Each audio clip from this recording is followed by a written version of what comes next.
Al doctor en Derecho Andy Carrión. Él ha presentado una tesis doctoral en la Universidad Alemana de Bonn justamente sobre las responsabilidades de los dueños de empresas. Y es en su calidad de especialista en esta materia, desde el punto de vista del derecho comparativo, que lo hemos invitado acá, para que nos diga quiénes resultan responsables de las muertes que se han producido. Naturalmente hemos visto manifestaciones de descontento de personas que están sufriendo, que están bajo el shock y que pueden acusar a cualquiera sin que haya una responsabilidad penal. Por otra parte, hemos sabido que la Fiscalía ha abierto ya una investigación preliminar al gerente del Real Plaza de Trujillo. Es el primer responsable que ha sido sometido a una investigación. ¿Cómo ve usted la evolución del proceso a la luz de sus conocimientos del derecho en general y las experiencias precedentes que hemos tenido en el Perú? Sobre todo el mundo recuerda lo de Utopía, ¿no? Aunque las condiciones arquitectónicas eran diferentes, se produjo el mismo fenómeno. Claro, yo creo aquí, Fernando, de que existen responsabilidades en dos niveles distintos en lo sucedido en Trujillo. Por un lado, el ámbito funcionarial, es decir, aquellos funcionarios públicos que no solamente dieron la venia para la construcción de este recinto, sino también aquellos que se encargaban no solo de otorgar las licencias, sino también de supervisar permanentemente el funcionamiento de este local. Ese es el lado funcionarial. Tendrán que responder, y es por eso que están salvando responsabilidades, tanto quizás el alcalde, quizás algunas personas a quienes han delegado la supervisión o quienes han dado en su oportunidad, porque esto viene de años atrás, para la construcción sin la supervisión adecuada. Pero también viene el otro lado de la responsabilidad, y ahí entramos de lleno a lo que habías mencionado al inicio, Fernando, que es el aspecto empresarial, es decir, quiénes dentro de la propia empresa tendrían que ser responsables de los sucesos que se han acaecido.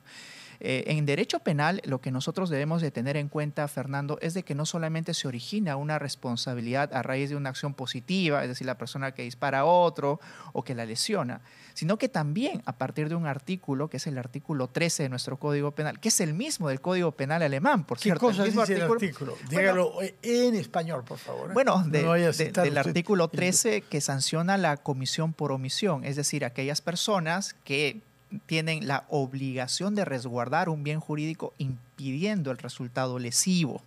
Entonces, no solamente se puede cometer delitos de manera activa, sino también omisiva, es decir, por ejemplo, omitiendo supervisar a los inferiores, por ejemplo, también impidiendo supervisar al menor de edad cuando uno es padre de familia, de que éste pueda ser lesionado por un tercero. Y esto ya lo ha desarrollado en nuestro país la Corte Suprema a propósito del delito de violación, en la cual una menor de edad era violada por otras personas y los padres nunca hicieron nada por salvaguardar ese bien jurídico. Desde ahí se asentó la idea de que también la responsabilidad penal es omisiva, alguien tiene que supervisar. Y en el caso de las empresas, Fernando, se parte de la idea de que son una fuente de riesgo y que esa fuente de riesgo tiene que ser controlada por quien la regenta, por quien ha construido esa empresa. Es por eso que si hay una construcción de un edificio, el empresario que tiene la libertad de organizarse construyendo, por ejemplo, este edificio, tiene como contrapartida, Fernando, el resguardar que de esa construcción no se deriven resultados lesivos ni para los trabajadores ni para terceros. Es por eso que se obliga de que se pueda resguardar muy bien el marco de la construcción.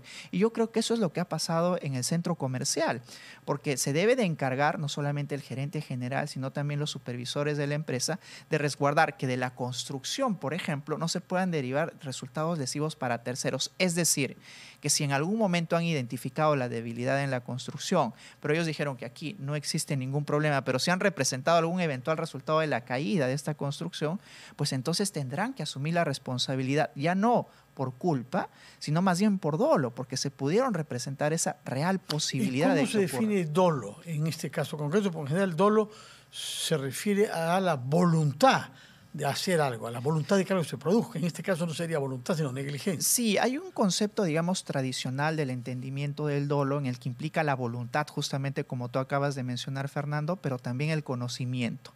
Pero ese concepto tradicional, incluso en Alemania, que hemos hablado ya de ese país, ha dejado de tener mucha importancia en los últimos tiempos y se ha concentrado más en el conocimiento, porque es muy difícil también probar la voluntad dentro de una investigación.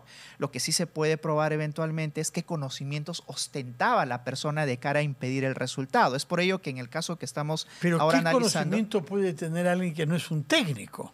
porque solamente los técnicos, ingenieros, estructurales, supervisores pueden saber qué es lo que se ha hecho exactamente y si se ha robado con los materiales o no. Claro que sí. Ese conocimiento técnico es delegado precisamente a los especialistas, ¿no? Es el empresario quien, como no tiene ese conocimiento técnico, lo delega.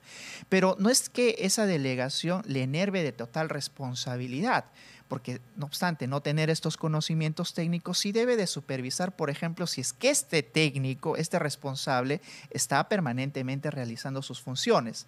No supervisa lo técnico en sí por la falencia de ese conocimiento, como tú bien señalas, Fernando, pero sí tiene la obligación residual de supervisar que los subordinados realicen de manera adecuada esta labor.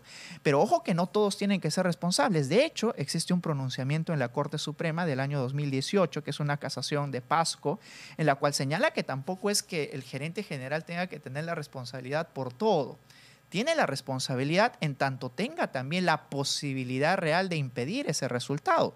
Porque si el empresario se ha ocupado de que todo camine en orden, pero sin embargo es un subordinado, un técnico que ha fallado en la efectiva supervisión, pues entonces tendrá que ser ese técnico, como tú has mencionado hace un momento, Fernando, quien tendrá que asumir la responsabilidad. Pero hay supervisores que la empresa debe contar con ellos siempre, no solamente que construye, sino que supervisa. Por supuesto, pero aquí tenemos incluso hasta 3 momentos de la construcción, Fernando.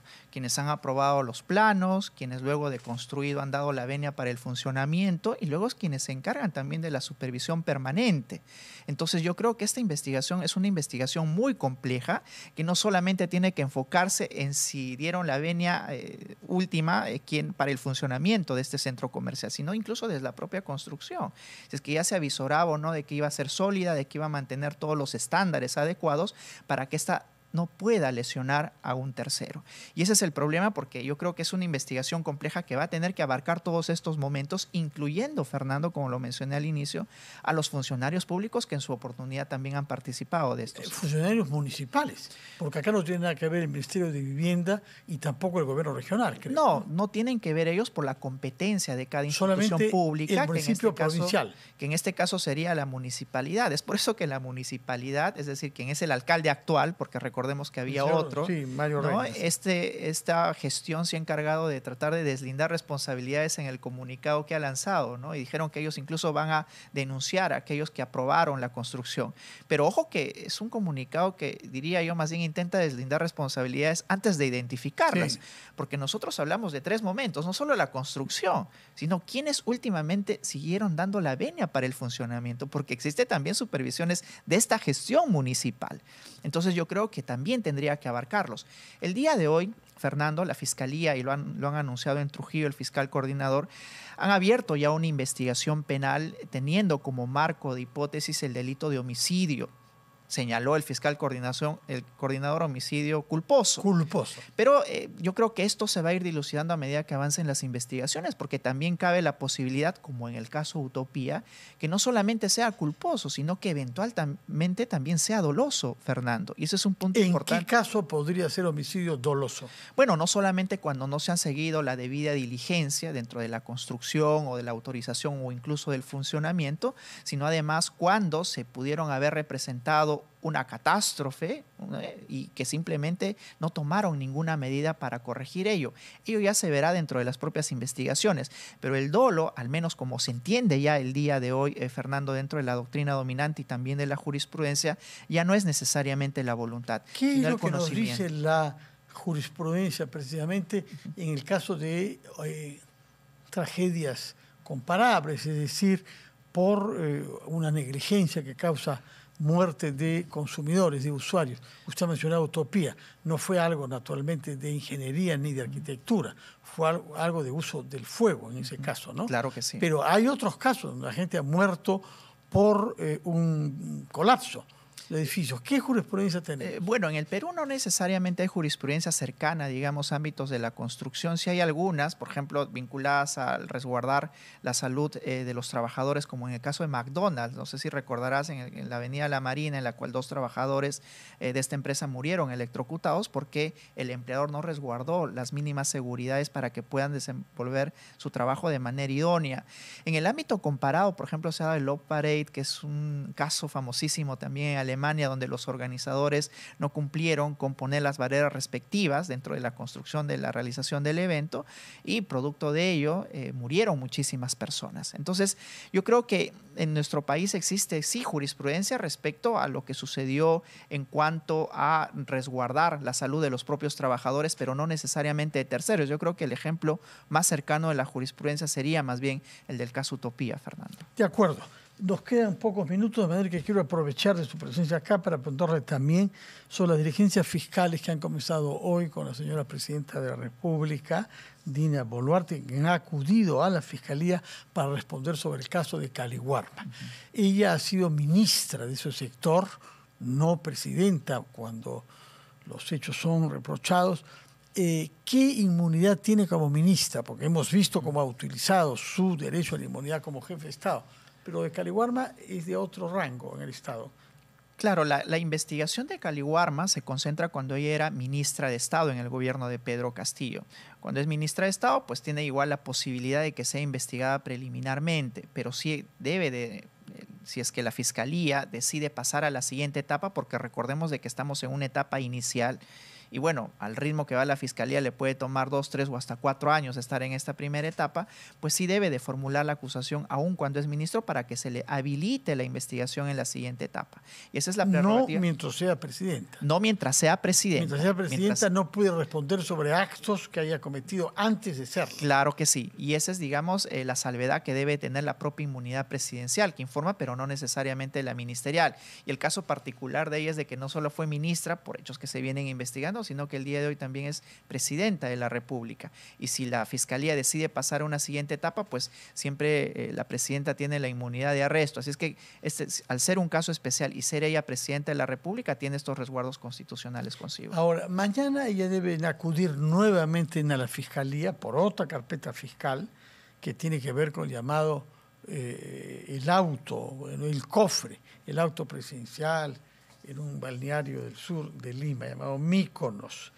Ella asistió la vez anterior, pero no habló, diciendo que ella esperaba una respuesta de la justicia sobre el cuestionamiento sobre el plazo. Exacto. Que según su abogado y ella había vencido, ¿no? Sí. Finalmente la justicia no le ha dado razón y ha legitimado que la Fiscalía la investigue en el plazo que se viene llevando a cabo. Explíquenos el problema, Sí. por favor. Es un caso que me parece mantiene muchos errores por parte de la propia presidenta de la República. Recordemos que ella, abogado, ¿no? Bueno, digamos, finalmente ella es abogada también. Finalmente ella es la que toma las decisiones pero, a consejo de su abogado. Usted sabe que el abogado le explica las cosas de manera tal Sí. y uno en general tiene tendencia en esas circunstancias a, hacer lo que el abogado recomienda, ¿no? Mira, Fernando, ella dio una conferencia de prensa solamente para exigir a la fiscal de la Nación que le programe su declaración. La fiscal de la Nación le programó su declaración y justo cuando fue a declarar dijo de que el plazo ya había vencido y que ella no iba a proceder a declarar hasta que la judicatura se pronuncie al respecto. Bueno, finalmente ya el Poder Judicial señaló de que sí es pertinente ampliar el plazo de la investigación y que por tanto todas las diligencias pendientes tienen que cumplirse. Es por eso que ya la presidenta tiene que asistir a la Fiscalía y al parecer últimamente, Fernando, estamos comentando más que medidas del Ejecutivo cuántas veces la Presidenta de la República tiene que visitar la Fiscalía de la Nación para dar explicaciones. Hubiera bastado con que lo haga la vez que asistió. Se hubiera estuvo ahorrado presente, se hubiera ahorrado.